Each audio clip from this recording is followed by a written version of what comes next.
Starting on the discussion for the keys to success in the standard-based instruction. It's going to be kind of like a little preview, kind of like touching on the work that's already gone into this and what you can expect from the workshops and some other stuff that they haven't told me about yet.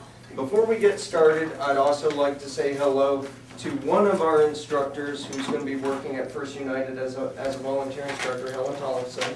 She's also teaching reading over here during the day, and I've already talked to her about the possibility of sitting in with Kathy Thornock for basic ESL in the spring quarter.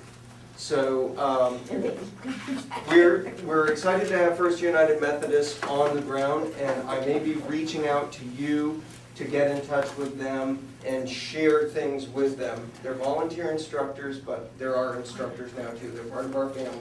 So thank you for coming, Helen. And with that, let me hand it over to Myra and Joanne. Take it away, ladies. Okay, here I thought I had this all in exact order, and of course, I almost did, but not quite. Bifocals sometimes are not the most helpful thing. Okay, so everybody has your folder. In fact, poor Joanne has instructions. Okay, you got to keep track of my folder too while I talk. And right here. So in your folder, the first thing you will find is keys to success. And those of you that were at the meeting where we introduced this last spring, we'll just touch on a couple highlights for the new people. So this poster, Keys to Success, came from, note how nice and small. It contains stuff that's in this 52-page document.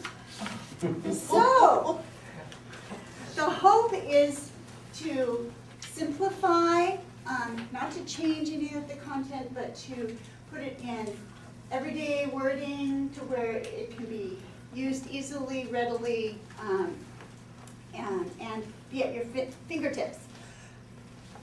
This big document is, and All right. no, I just need it back, but go ahead. Fine. It's posted on the web, on the state board website, if Yes. anybody wants it. Yes, and when I get there, we're going to be doing more, going to be doing a workshop on this too. So, but within, behind the premise of the standards document, it provides uniformity, a guide, and an anchor, so that across programs, across the state, we're all doing very similar things, so that if a student obviously needs to transfer from our community college to another one, they're not starting all over and lost about classes. Now, the poster, as I said, was an attempt for simplifying the large document and to put in a format that you can become very familiar. And with the increased familiarity and simplicity, your awareness of what's in the standard document is what will increase, is our goal, is our hope. And as you become more aware and more familiar, you can look at what you're already doing, and I want one of our emphasis, one of our key points the last time when we introduced this in the spring, was to reassure you that we know that you are already doing a lot of standards-based lessons. And so this isn't a scare tactic that, oh my gosh, I have to redo everything. This is to increase your familiarity so that you can tweak. You can just further refine and improve what you're already doing. So that's a quick nutshell of our meeting last spring. So now you will notice in this, here I think I'm finished and I'm not, in two of the standards, the reading standard and the listening standard, they talk about strategies. Yeah. And so we have now, you remember last,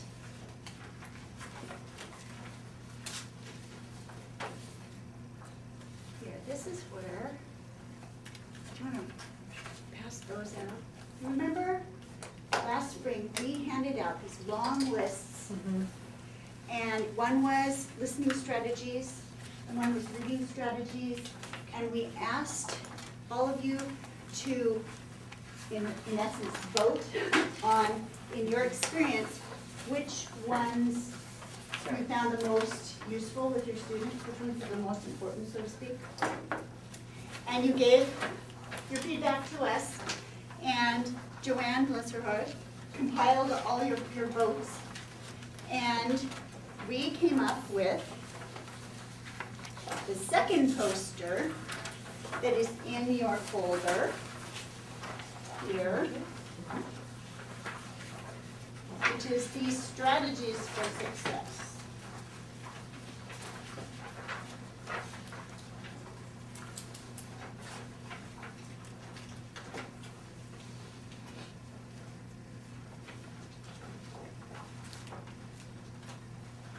Okay. Now, many of you handed back the long list to us with circled and with your Got it. exactly, your comments, your votes. Thank you, Shirley. And we wanted to make sure that everybody has a copy of the long lists. You can add it to this folder, so that there may be a time when you're teaching that you want to go beyond the poster. So the poster isn't the end all, but it was the collective thought of what is first most useful. And after that, you can certainly always consult the longer lists. So,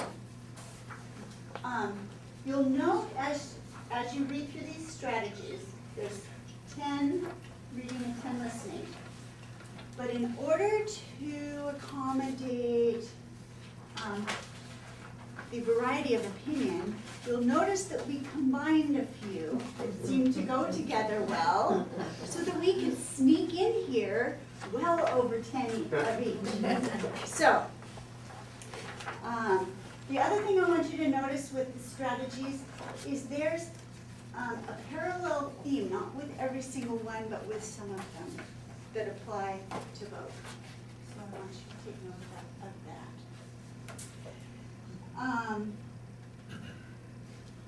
Let's see. I think that Joanne made this comment to me, and I thought it put everything neatly into perspective. She said, now these posters are not just to hang on the walls, they're for teachers to use. And they're not just for teachers to use, they're for the students to use.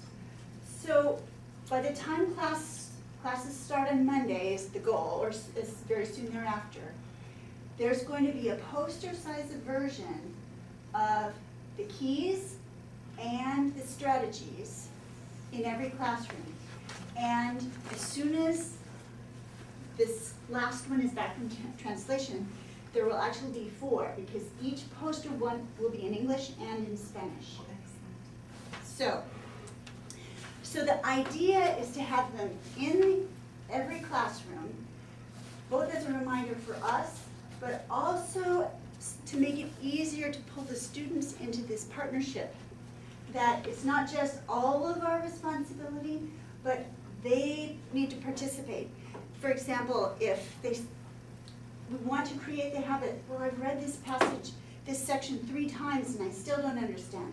Okay, well maybe rereading isn't working very well.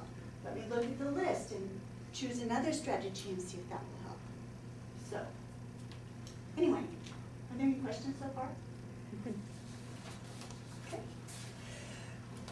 So Erin touched on the fact that we're going to have 3 more workshops. I assume one a quarter. Mm-hmm. And the proposed outline would be that the first workshop focus on the standards document. And the goal would be basically to look at that 52-page thing and demystify it. And see how it was condensed into the poster form, so that you can really use it and refer to it and not feel.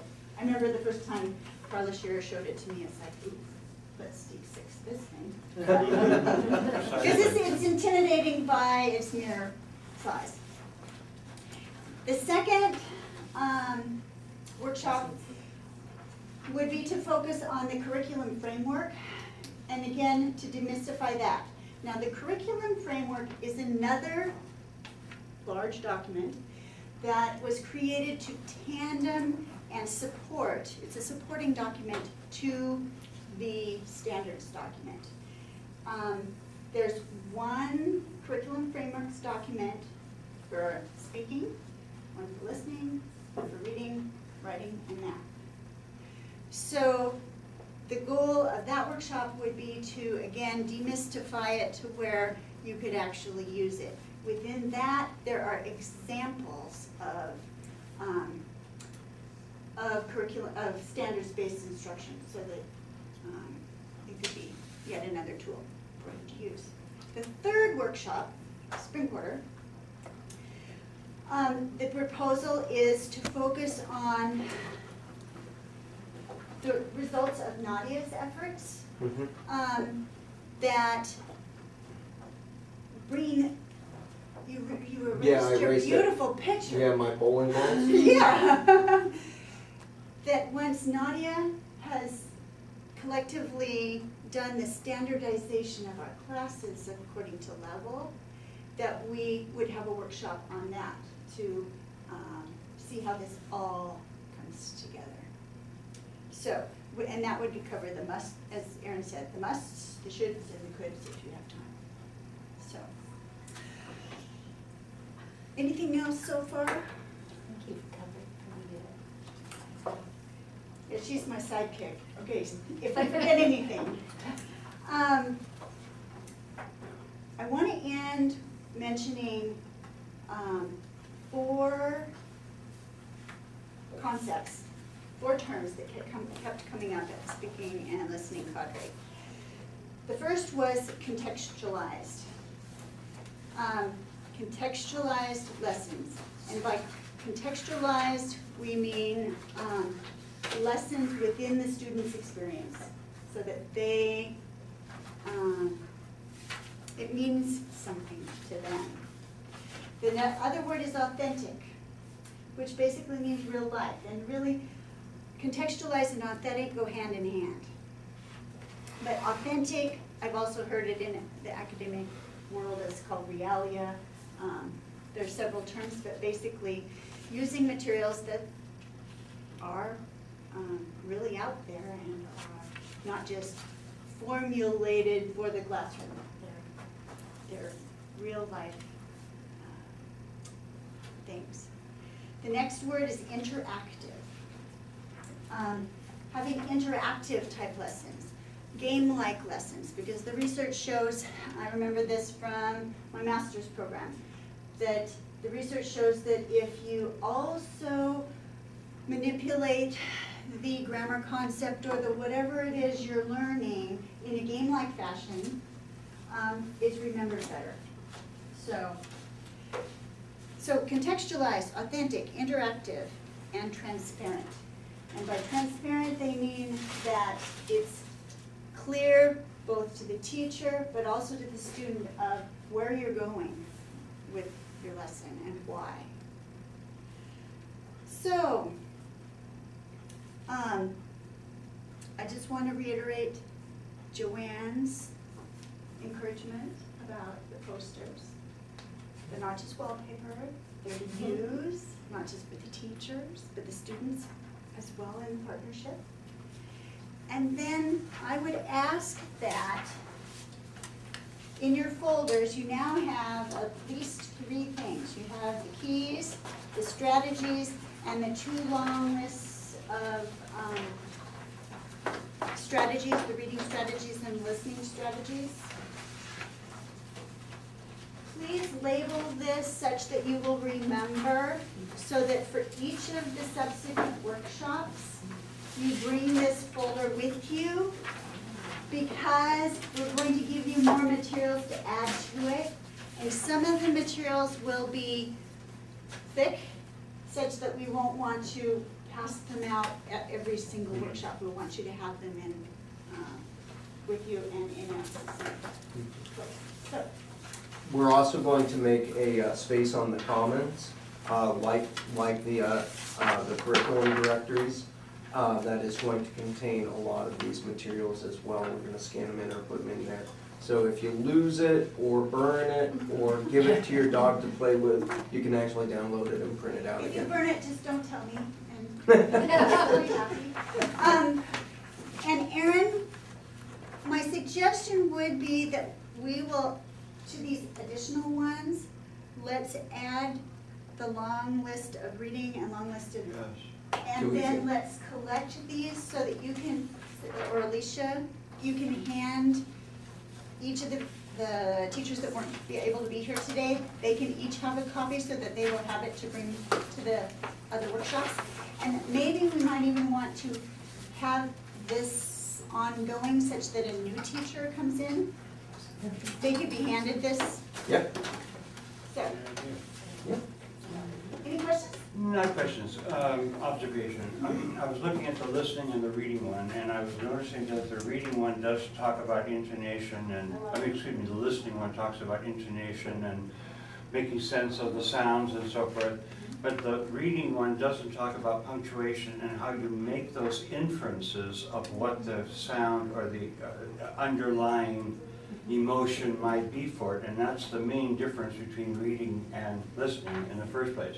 And that is when you listen, the tone of voice, the body contact, all of that is there. But when you read, that's not there. You have to infer it all, which of course by reading out loud, as I do in my class, it becomes a both kind of thing. But I think that's one thing that maybe you might want to insert in there somewhere, that even reading has the problem of trying to determine just what the underlying intonation, tone, and everything is. That's all. And that's a good point. So what I would ask that you do is on your reading one, Yes. if you would add, not to this one, Okay. but to the Long list. long one, if you don't mind. No. Or if you find it in that list somewhere. Oh, I did. Circle or star it. Well, if you don't find it, my request would be that you would add it to the Okay. end. And anyone, because these lists are not intended to be finite. I mean, Uh-huh. they're, It's a resource. it's a resource, and it doesn't mean that there aren't more out there. So if you think of another one, jot it down on your long list, and then it'll be in your folder, and then please remember to remind me to ask you so that everybody can add to their list. We might as well capitalize on the sharing opportunity. So, thank you for your Sure. That's the only thing I didn't see matching. Yeah, no, that's great. Any new ones? By all means, let's share. So. Anything else? Oh, go ahead. Well, I was just gonna say, that is the hardest part for the student, especially a foreign student, to make sense of, is how do you figure out whether somebody, I mean, you can tell a question from an answer, but not when it's like, who? I mean, it's that kind of thing that really throws our students off, and that somehow we need to get that into the mind as well. Yes. The words, 35. the words Kind of. can mean one thing, but you add the tonalities and it can totally throw it into a different realm. You're absolutely that says true. some of it, for sure. Definitely. Think about the mood of the passion, happiness, that's scary, that's dramatic. Okay. All right. Thank you very much for putting that together. Looking very much forward to the workshop. Question is, how do you? How do you know? Yeah. Right.